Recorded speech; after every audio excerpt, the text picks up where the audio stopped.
I used to think that after 70, the world stopped looking your way. Not out of cruelty, just a quiet fading. The kind that comes not with storms, but with stillness. No more glances across the room, no more playful remarks, no more questions that carried meaning behind the words. I accepted it like most men I know. We tuck our shirts in, talk about weather and blood pressure, and try not to expect too much. Love attention, it belonged to younger versions of ourselves. Or so I thought. It changed one afternoon in the most ordinary way. I was sitting on the bench outside the community library watching the wind tease the trees when a woman I'd seen a few times before sat beside me. Not too close. She didn't say hello right away, just adjusted her scarf and glanced toward the street. Then she asked, "Do you always sit here in the afternoons?" I told her yes, out of habit. Nothing more. She nodded, smiled faintly, and said, "I thought so. You look like someone who listens to the trees." That sentence stayed with me long after she left. It wasn't a compliment, not in the usual sense, but it was something else, something I couldn't quite name. Later that night, I replayed her words again and again, the way I used to replay songs when I was a boy, trying to catch the meaning behind the melody. At my age, you don't expect flirtation. You don't even think you'd know what it looks like anymore. The world tells you you're invisible, that romance is no longer your business. But maybe the world is wrong. Maybe it's not that attention disappears, it just softens. It becomes quiet, careful, wrapped in questions, glances, favors, hidden in the folds of ordinary conversations. Looking back, I realize how many times I missed it. How many women reached out not with grand gestures, but with small signs. I didn't see them then. I thought they were just being polite, kind, friendly. But kindness, I've come to learn, has layers. And sometimes within it is the bravest kind of affection. This story isn't about lost love or late love. It's about something even smaller and somehow more tender. It's about the quiet ways women speak when they want to be seen without saying it, and the quiet ways we men learn much too late to listen. I want to share with you 5 moments from my life, 5 questions really that I now believe were something more. They weren't declarations. They were invitations. Small doors left slightly ajar, waiting to be noticed. I didn't walk through most of them, but now sitting by the window with the light slanting across the floor, I think about them. I think about what they meant. And I wonder, if I had answered differently, what would I have found? Let me tell you what I remember. The first time I truly missed it was with a woman named Teresa. She was new to the community garden, wore long sleeves even in summer, and always brought her own thermos of tea. I'd see her in the early mornings pulling weeds or trimming rosemary, quiet but observant. One day as I was checking on my tomato vines, she came over and said, "Yours always look better than mine. What do you do during the week? Is this your secret routine?" I shrugged, said something simple like, "Just water and sun." "And habit, I suppose." She smiled but didn't walk away. And outside of this, she asked, "What fills your days?" At the time, I didn't think much of it. I told her I read, took walks, listened to the radio. She nodded and then asked, "Did you always live around here? Or did life bring you here by surprise?" Looking back, I can see what she was doing. She wasn't just asking questions. She was opening tiny doors, invitations disguised as curiosity. But I was too used to being on my own too. Cautious, too polite. I answered briefly, almost like I didn't want to bore her. I thought I was being modest. Later, I realized I was being closed. Over the next few weeks, she kept asking me things that felt gentle but personal. "What did you used to do? Did you have a garden as a boy? What kind of music do you like in the mornings?" Always paired with a smile, always said like it didn't matter. But it did. You see, people don't ask those kinds of things unless they want to know you. Not facts, you. It reminded me of how, when I was younger, I used to ask women about their favorite books, not because I cared about literature, but because I wanted to know how they saw the world. I had forgotten that asking is its own kind of reaching out. But I didn't reach back. I thought we were just chatting. I thought it was garden talk. I didn't see that she was giving me pieces of herself too, telling me about her sister in Portland, about her late husband who played jazz, about the fig tree she once planted, and how it never bore fruit, but she kept it anyway. She was offering threads, hoping I might weave a little something with them. One morning she wasn't there. Then another. I asked around and someone said she'd gone to stay with her daughter for a while. I never saw her again. That bench by the fence where she used to sit in the shade sometimes, I still glance at it without meaning to. And I wonder if I had asked her a question in return, something simple like, what kind of music did he play? Or, do you still make tea the same way? Would that thread have led somewhere? Now I know. The question wasn't, what do you do during the week? The question was, will you let me into your world just a little? And I didn't answer. Not the real question. The second time it came wrapped in a joke. Her name was Elsie. She had short silver hair and a laugh that always arrived half a second before her words. We met at the community center's Thursday dance class, not something I ever imagined myself joining, but my doctor said I needed to move more, and frankly, I was tired of being still. Elsie was the kind of woman who made everyone feel like they were in on the punchline. She never just said hello. It was always back again, glutton for punishment, or you trying to outshine us with those fancy shoes. At first, I thought she was just being playful. Some people are like that. They tease everyone, make light of everything. But she only teased me. Never Joe with the stiff knees, or Harold who always missed the beat.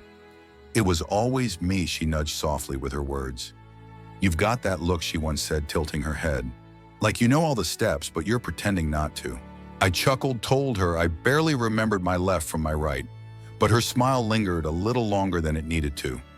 That's the thing I missed back then, the lingering, the pause. She'd say things like, I bet you used to be a heartbreaker, or you've got that kind of smile that hides mischief.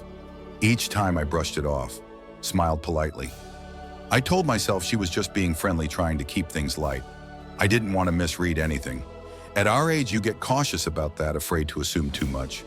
But what I've learned is that women rarely say such things without intention, especially when they have lived long enough to know their words matter. Elsie was testing the air, sending little signals, not with expectation, but with hope. And I kept standing at the edge, too afraid to meet her in that space between. Then one Thursday after class, she said, you know, I could show you that step we keep messing up. If you've got a few minutes. I hesitated. I had groceries to pick up, or at least I told myself I did. I smiled, said maybe next week. There was no next week. She stopped coming. I heard later that she'd moved to Florida to be near her son. That room felt a little dimmer after that. In the corner where she used to sit, straightening her shoes, teasing me with her glances, it stayed empty, as if holding its breath. Now I look back and wonder, why was I so afraid to play along? Not in the foolish way of youth, but in the simple human way of being seen and seeing someone in return. Her teasing wasn't just banter, it was a hand extended in laughter. A light tug at the sleeve, a question disguised as a compliment. Will you notice me? Will you laugh back? And I did laugh, but I never reached, never answered. Sometimes even now when I hear music on the radio, I think of her saying, I bet you were trouble once. And I wish I had said, maybe I still am. The third time it came with a favor I didn't ask for.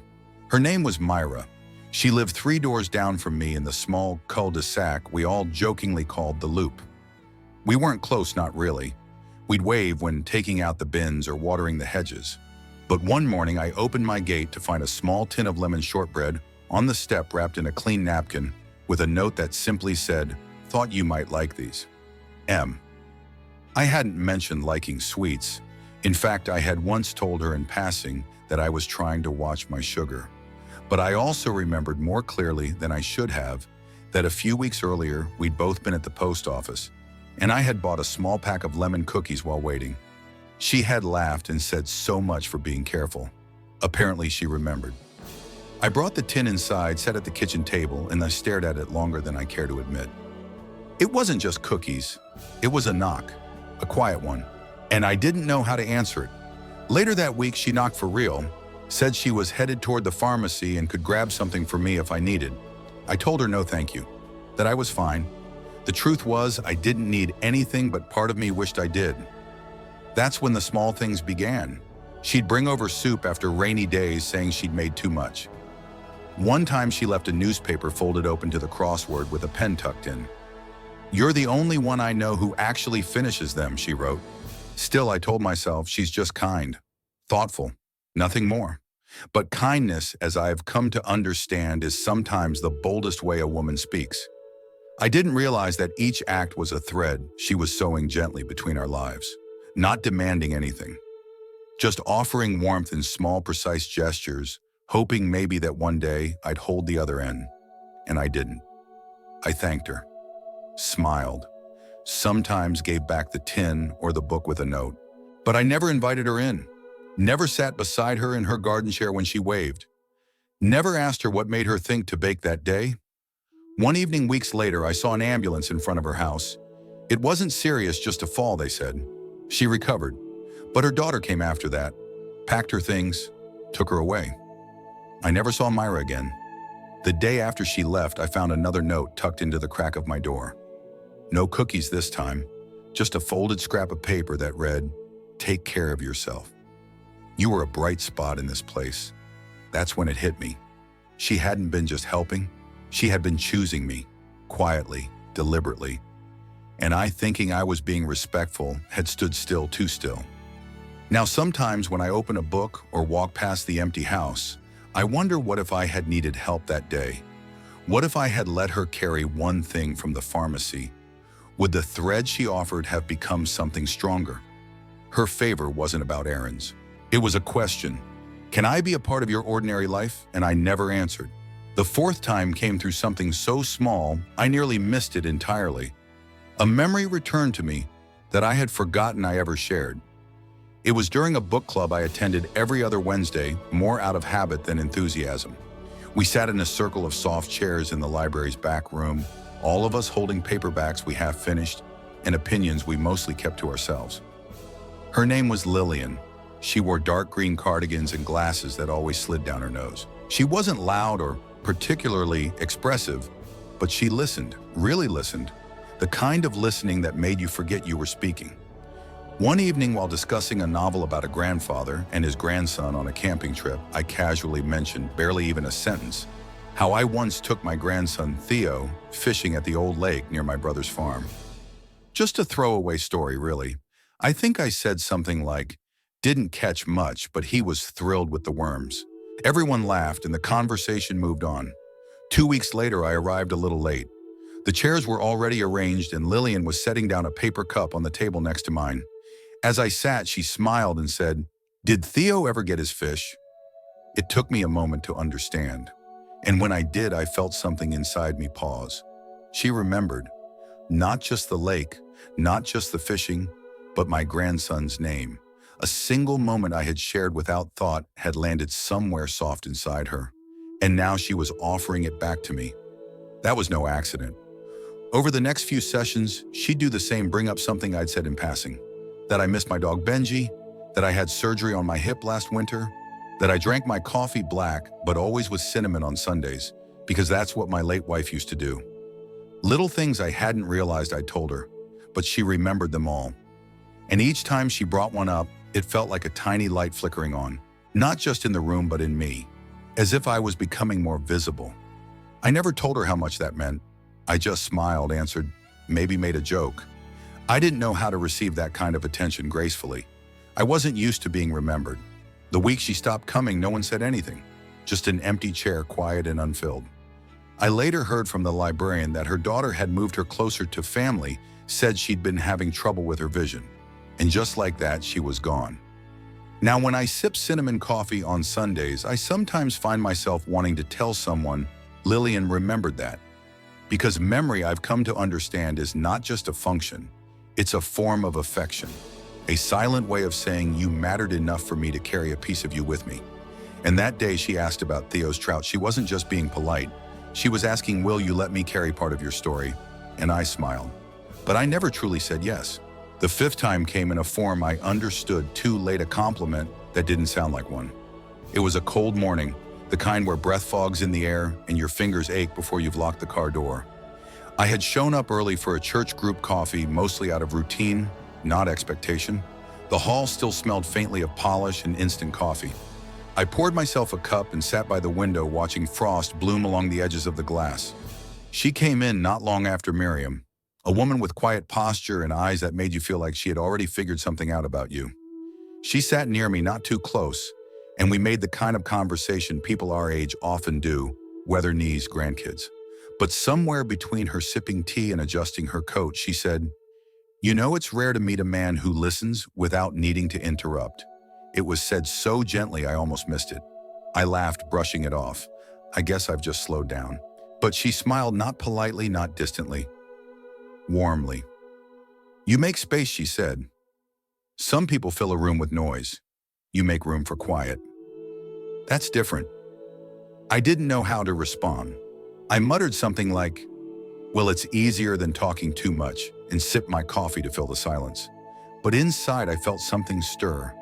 It wasn't about the words, it was about being seen. Most of my life, I had been praised for things I did, how hard I worked, how I provided, how I kept calm during storms. But rarely had someone noticed how I simply was. And never had that noticing been so quietly sincere. After that, Miriam and I spoke often, never dramatically, always in that gentle passing way. She'd mention the way I folded my hands when I listened, or how I always waited for everyone else to take biscuits before I did. And once she said, there's something steady about you, like sitting near a tree. I didn't know what to do with compliments like that. They weren't about appearance or even personality. They were about presence, and yet I still treated them like passing remarks. I nodded. I smiled. I changed the subject. I didn't understand then that she was reaching out in the only way she knew how. Not by asking for anything, not by pressing, just by offering a soft mirror saying, this is what I see in you. Do you see it too? One Sunday she wasn't at church, then the next. I asked someone, and they said she had moved to be closer to her daughter. There was no goodbye, no note, just her absence. And all I could think about was that last thing she said to me. You make room for quiet. That's different. Now, in the stillness of my own home, I sometimes wonder what would have happened if I had replied, would you like to sit in that quiet with me sometime? Because in that compliment, disguised and careful, she was asking, is there a place for me in your steadiness? And I, unaware, uncertain, left the question hanging in the air. Now, when I sit by the window in the late afternoons, the light stretches long across the floor, quiet and golden. It reminds me of those moments, those women, and the questions they asked without ever raising their voices. They never said, I like you or come closer.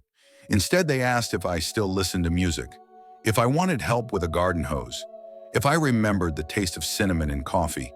Each question, each favor, each remark held something beneath it, a gentle hope that maybe I might feel what they were quietly offering. Back then, I didn't know how to read those signs. I thought I was being polite by keeping things neutral, safe. I didn't want to assume too much or embarrass them or myself. But now I see that in trying not to overstep, I ended up stepping away.